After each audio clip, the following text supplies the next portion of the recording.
चीन पाकिस्तान बॉर्डर पर ही नहीं समुद्र में भी रहना होगा अलर्ट। नौसेना कमांडरों के सम्मेलन में बोले रक्षा मंत्री। भविष्य के संघर्षों के लिए अभी से सतर्क रहना होगा। लगातार विकसित हो रही विश्व व्यवस्था ने सभी को फिर से रणनीति बनाने के लिए मजबूर किया है। उत्तरी और पश्चिमी सीमाओं के साथ साथ पूरे समुद्र तट पर लगातार निगरानी रखनी होगी। रक्षा मंत्री राजनाथ सिंह ने सोमवार को नौसेना के कमांडरों से ये बातें कही। उन्होंने कहा कि हमें भविष्य की सभी चुनौतियों से निपटने के लिए तैयार रहने की जरूरत है। रक्षा मंत्री राजनाथ सिंह ने 6 मार्च को भारत के पहले स्वदेशी विमान वाहक INS विक्रांत पर आयोजित नौसेना कमांडरों के सम्मेलन के दौरान भारतीय नौसेना की परिचालन क्षमताओं की समीक्षा की।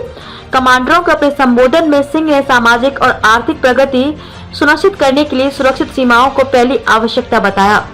इस बात पर जोर दिया कि भारत प्रधानमंत्री नरेंद्र मोदी के नेतृत्व में इस उद्देश्य को प्राप्त करने के लिए नए सिरे से उत्साह के साथ अमृत काल में आगे बढ़ रहा है। इस बात पर जोर देते हुए कि आर्थिक समृद्धि और सुरक्षा परिदृश्य साथ साथ चलते हैं, उन्होंने कहा कि रक्षा क्षेत्र एक प्रमुख निर्माता के रूप में उभरा है जो अर्थव्यवस्था को बढ़ावा दे रहा है और देश के विकास को सुनिश्चित कर रहा है। उन्होंने कहा कि अगले 5 से 10 वर्षों में रक्षा क्षेत्र के माध्यम से 100 बिलियन से अधिक के ऑर्डर दिए जाने की उम्मीद है और यह देश के आर्थिक विकास में एक प्रमुख भागीदार बन जाएगा। आज हमारा रक्षा क्षेत्र रनवे पर है। जल्द ही जब यह उड़ान भरेगा तो यह देश की अर्थव्यवस्था को बदल देगा। अगर हम अमृत काल के अंत तक भारत को दुनिया की शीर्ष आर्थिक शक्तियों में देखना चाहते हैं तो हमें रक्षा महाशक्ति बनने की दिशा में साहसिक कदम उठाने की जरूरत है। राजनाथ ने हिंद महासागर क्षेत्र में नौसेना की विश्वसनीय और जवाबदेह उपस्थिति का भी विशेष उल्लेख किया।